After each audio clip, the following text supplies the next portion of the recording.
Yo, so today I want to talk about the magic of being yourself, or give you a little story and insight into the beauty of spontaneity and trusting in that spontaneity that comes from yourself. Um, I'm here chilling with my baby boy. This is Jediah. He wants to be here for some reason. He really loves the camera. Come here, son. Come here. Oh.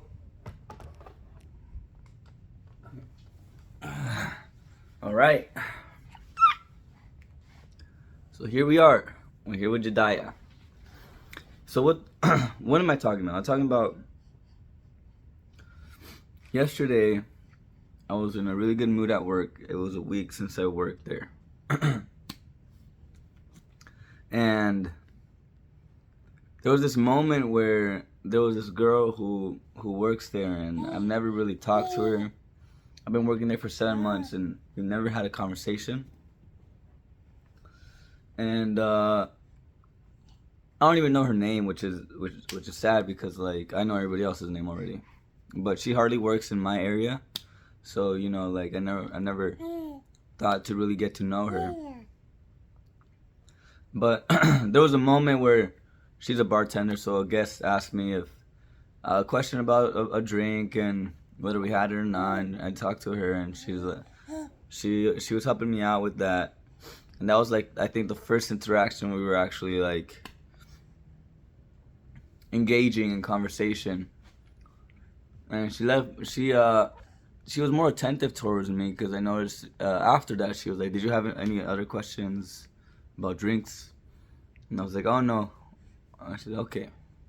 And so I could tell that she was actually, expressing interest, acknowledging me, etc. I was in a good mood, and then once we were closing down, I saw her, and like I got this inclination to ask her how her day went. And hardly do I ever, get that inclination, but it came from this place of like curiosity and care for this person. Like I genuinely wanted to know how she was. And it also came from, I believe it came from my soul, where it was like nudging me, like telling me, hey,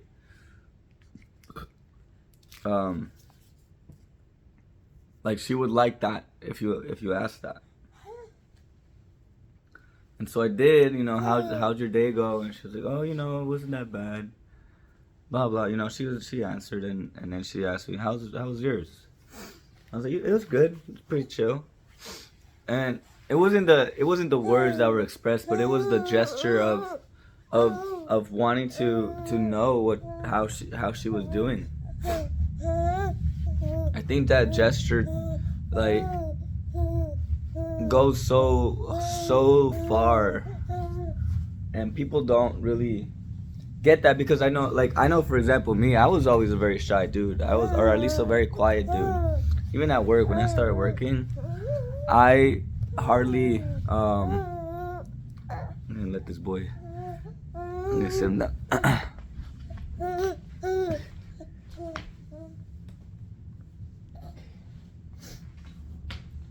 Even when I started working, I hardly talked to people. I didn't really care to know people.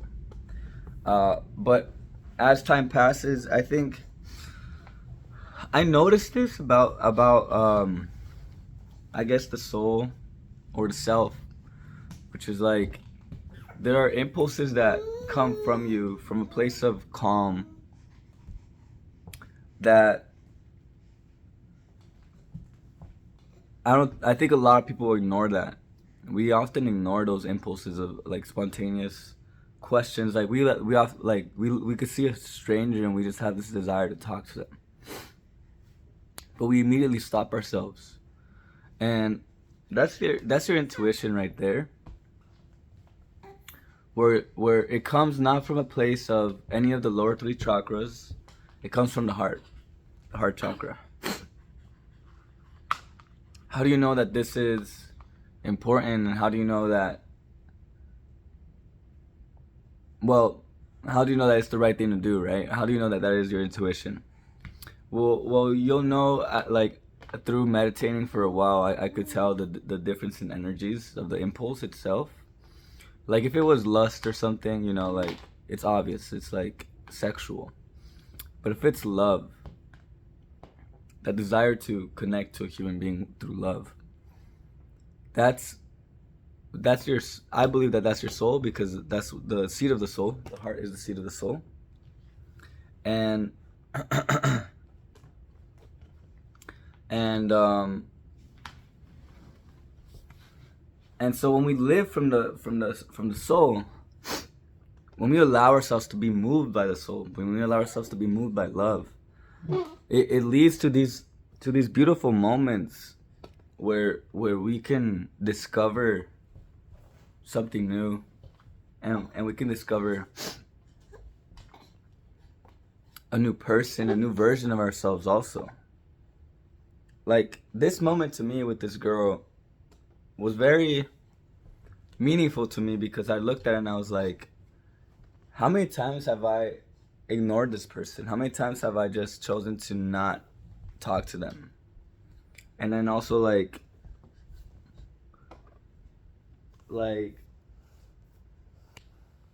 it pushed me to ask myself, who have I been in relationship to this impulse that comes to me? Because I know there's been times where I've ignored it, um, just because I'm too busy, or I'm tired. The negative thoughts creep in, and you're like, yeah, it's not worth it. But I thought to myself, and I said, like, that I told myself, that when you actually pursue this impulse, you get taken to very beautiful places. And I've had it. Like, I know I've like, it's your intuition.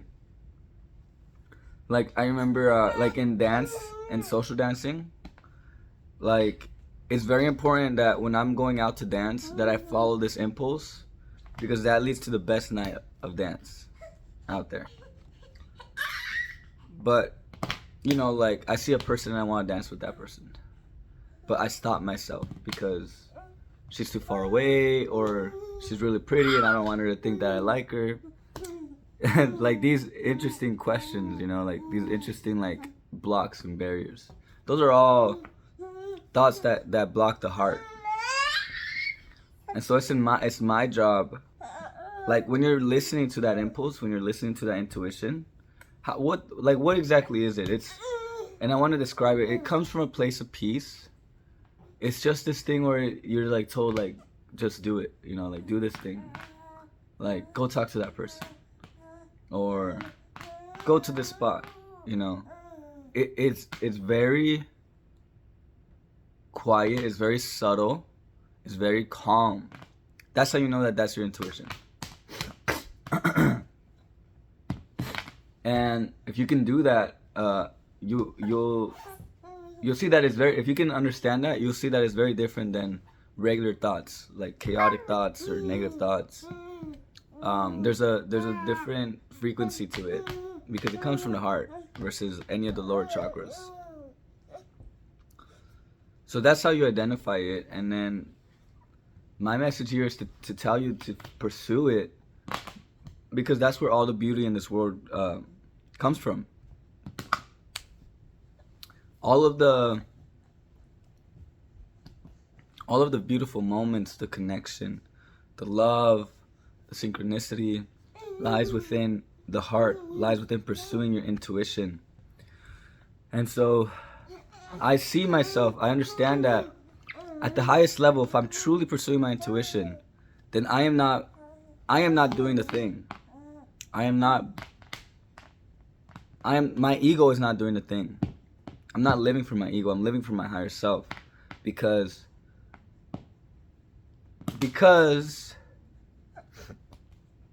it's almost like I become an automation where I am just constantly channeling the higher self and constantly pursuing my intuition. And what that leads to is a complete negation of the personality of my individual self, my ego self. Because I will do things that my ego self would not do. For example, talk to this person. For example, go talk to go ask that girl to dance. Because my ego self has limitations and it has a way of perceiving the world that I cannot. Hold on, I need to pause this real quick. So when you pursue the heart, you're basically negating your lower self, and you're becoming a pure expression of your higher self. And there's a lot of beauty there, because look, like, you pursue it and you're gonna continuously experience a new life. Like, the novelty, the curiosity, the innocence. Like, innocence is a beautiful thing, because you're constantly renewed. You know, you're like a child. And this is really the key to being yourself. Being yourself is the ability to tap into your heart and express and move from that source, because there is no limitation there. Once you reach the heart, there is no limitation. There is only love. It is only universal consciousness. It is only, it's only love, and love dissolves all barriers. So when you transcend that ego, that's the practice of transcending the ego. It's allowing yourself to pursue love, to follow those impulses, and slowly but surely your identity will shift from your personality self, which is, you know, often very selfish, often very guarded, and here you go, baby. Here you go. Often very selfish and often very guarded, and also very closed-minded, and you'll shift that identity to being the higher self, which is curious, which is spontaneous, which is adventurous, which is loving, caring. And so that is the beauty of being yourself and pursuing those impulses. And I want to draw that attention because at the end of the day, people have so much trouble understanding what it means to be themselves. But this is hopefully a great way for you to understand. No, baby. All right, we're all done. This boy is frustrated. He is mad. He is mad because I'm not giving him attention, and he just wants to be taking the camera. All right, say bye-bye, baby. Say bye-bye. Bye-bye. All right, peace out, guys. It's your boy. You already know. Stay lucid.